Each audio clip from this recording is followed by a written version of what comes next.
Neon post 5 supporter Januel is playing Lion post 4, and we are going to learn how to play support 4. Alright, I made a mistake. He is 1.5 supporter, not a post 5 player. In this game he is playing 4, but he's practicing Lion to carry his team with Lion, I guess, because Lion is an anti-carry hero. Whatever that counters the carry, whatever is good against the enemy carry, he will just play that. Even if it is a hard carry hero, he will just play it as a supporter. What can we learn from this guy is, look how he harasses this Juggernaut. He's always using the fog to punish this Juggernaut. So the Tejas is not a greatest supporter in terms of harassing. So like this line is having a really good time like harassing this Juggernaut. So like definitely the Juggernaut is not happy about that. Alright, they spinned and he couldn't cancel the Tejas blaster. Like this is what you need to know. Like if you think like he missed the stun, no, he's just trying to cancel the blast off coming from this Tejas. He could have cancelled it, but he missed it. So, but that's completely fine, because like if you can see that like he has started the game with a boost of speed, and as soon as he came to the lane and got the boundary zone, he's getting this sal. Understandable that like how important it is to be able to punish the Juggernaut and Tejas throughout the laning, especially the first 6 wave, which means like 3 minutes. 3.5 minutes, like this LC needs to have a really good time. So for that, like you need to be able to have these consumable items, so that way like you are super strong.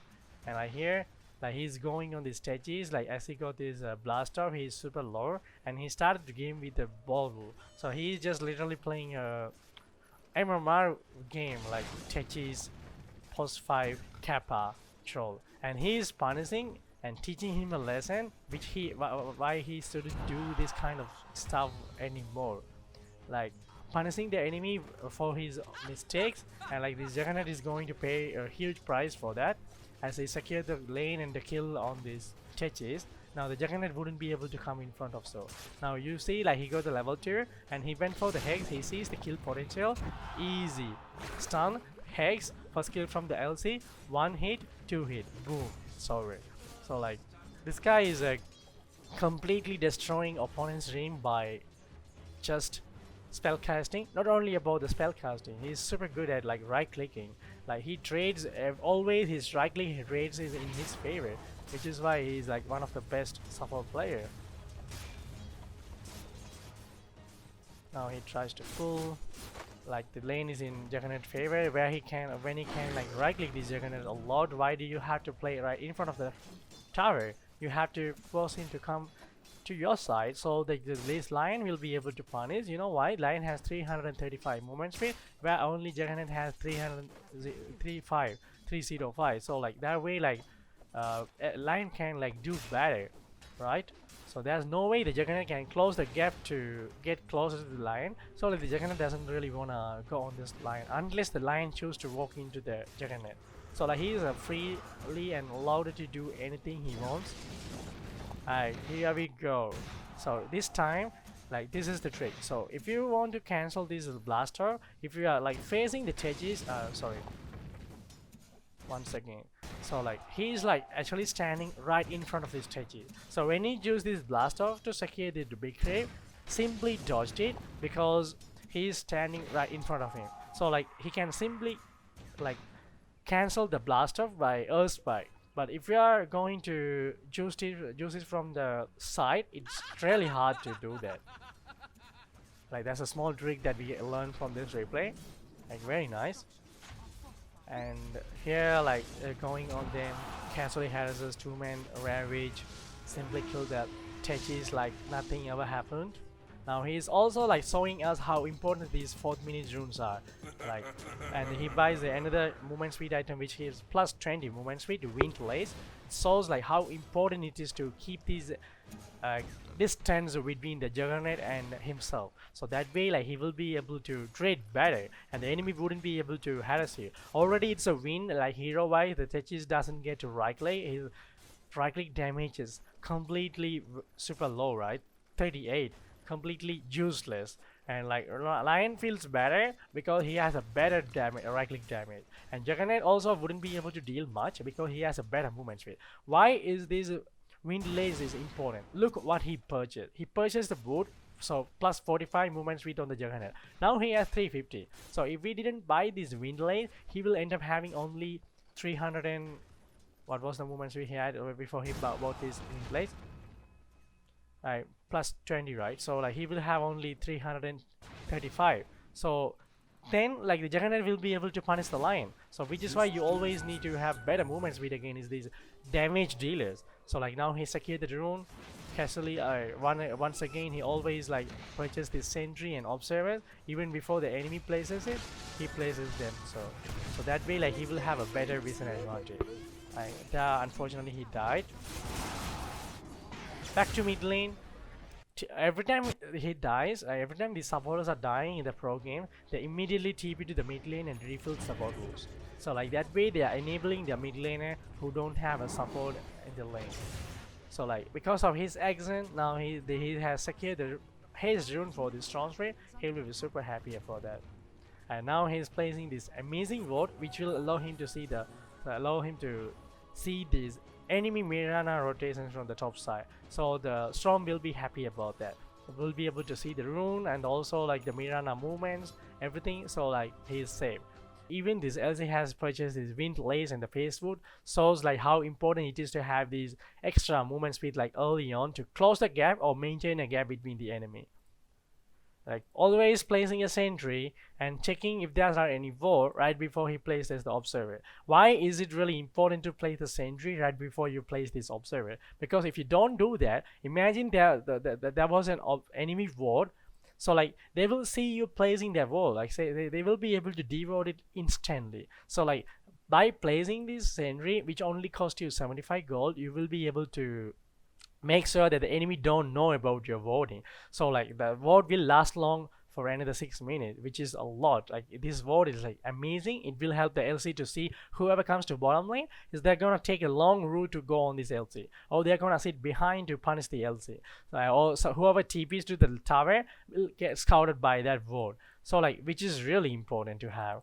So like he's always running to this mid lane at the 4th minute and the 6th minute and the 8th minute as well, trying to secure these runes and making sure like the enemy don't really get the power rune like for free. And now he's getting these levels, understanding the strong speed is like completely tried, and he's going back to the base, and like Ogre is dead, and he's like the most important supporter in the game, like who can like do a lot. So like he's getting these levels using this time to get some levels at the mid lane. And if you see like how he played, he's playing very safe. He doesn't stay here to farm, he's only there to get some levels, and he plays super safe.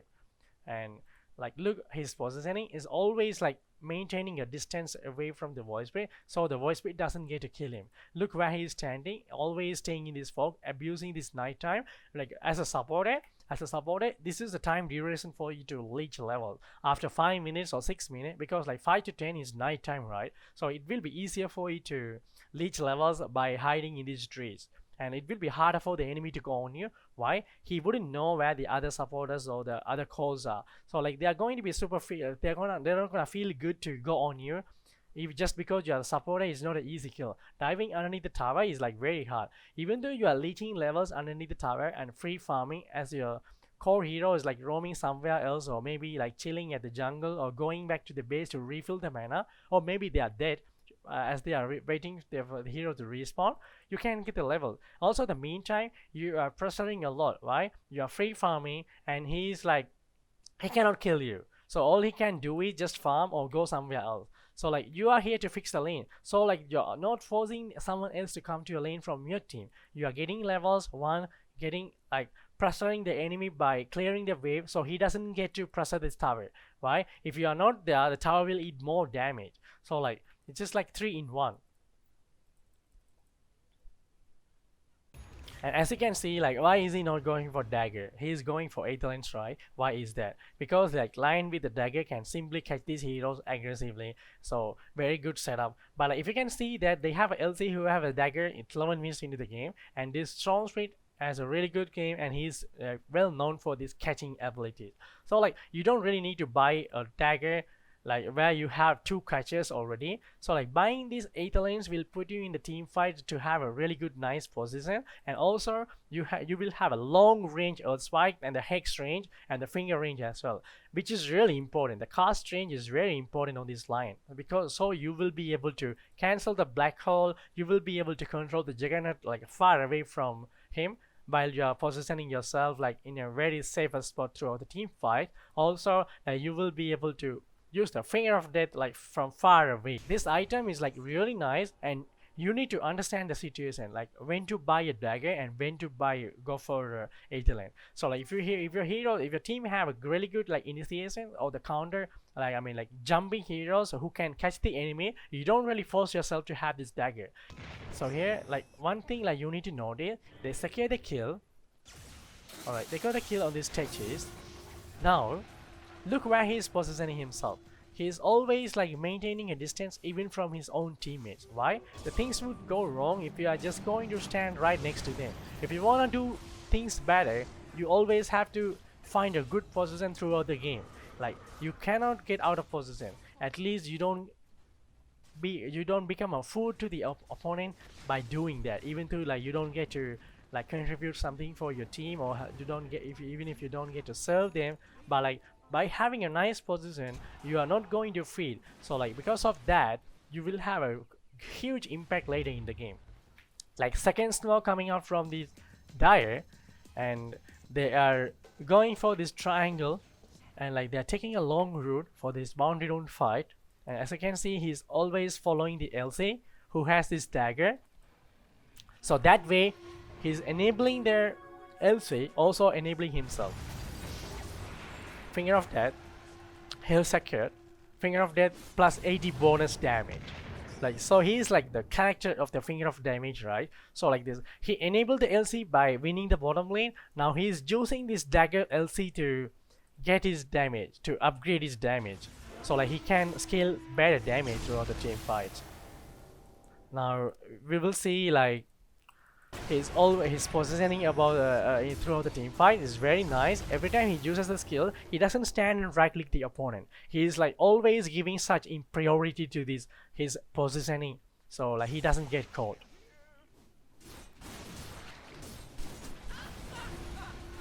And like, it also gives you +3 mana regeneration plus 300 mana pool. So like, that way like you will be able to, and like it is really nice to have a magic stick and enchanted mango, because Lion is a hero who's required to have a lot of mana, because like without mana this hero would feel like super hard to play, which is why in the lower MMR people are maxing the mana train, because they want to have mana, because they don't buy these extra extra mangoes or the magic wand or anything. They just buy the triangle boot and the dagger straight away, because like they think like Phosphor Lion or the Phosphite Lion is like, Lion is should play for the dagger no matter what. No, like if you follow these like baby steps, you will be a better player. So like, this is called like mana management. And like he got the skin optic lucky Lion, so like he will have this plus 75 cast range, and this Aether lanes gives 250, so in total he has 325 extra cast range, and like he will have a 125 cast range from his level 15 talent if he wishes to go for that. So like, that way he will be able to like nuke the enemy from far away. So like, enemy wouldn't be able to see Lion nuking their spells, you know, on them. And he's not only specialist at spellcasting and harassing, also he's like well known for his warding pattern. So like, you see like everything he does at the night time is like allowing the team to have a better game. Because of this ward, now they see the Juggernaut is walking in like that, simply secure the kill just with the help of that one ward. Heads off play. So like, with the help of these Aether lanes and Keen Optic, you look like how he uses his finger, where he is and where the voice spread is. Look at his range. Yeah, a lot, right? So imagine if you buy a dagger, you will end up getting caught into this black hole, or you will end up having a very bad position. So like that way the Juggernaut will like eat you alive. But like because of this Aether Lens and the King of Tick, like he is like away from the fighting arena and he can contribute a lot. What we can learn from this guy, that just because you're a supporter doesn't mean you cannot carry the team or you can't do much. Like if you understand your hero, if you play the hero in the right manner, you would be able to do a lot throughout the game. Like so like the things that I learned from this game is that throughout the laning you need to learn how to harass properly without aggroing the creep, and you need to learn like why is this boot and the extra movement speed items are very important, and how important it is to secure the 4th minute rune, and like also like why do you have to have a really good position throughout the team fight, and how to itemize and how to read the situation to itemize correctly. These are the things that are going to make you a better player. So that way, even as a supporter, you will be able to carry your MMR cause, you know. If you love to win some MMR, like learn your positioning throughout this team fight, and you will be one of the best support players in the world. At least you can get better.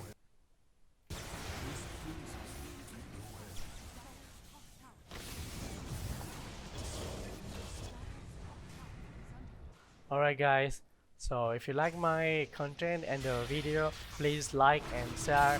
Please also subscribe my channel and show your love, and like I would appreciate your support. It means a lot to me.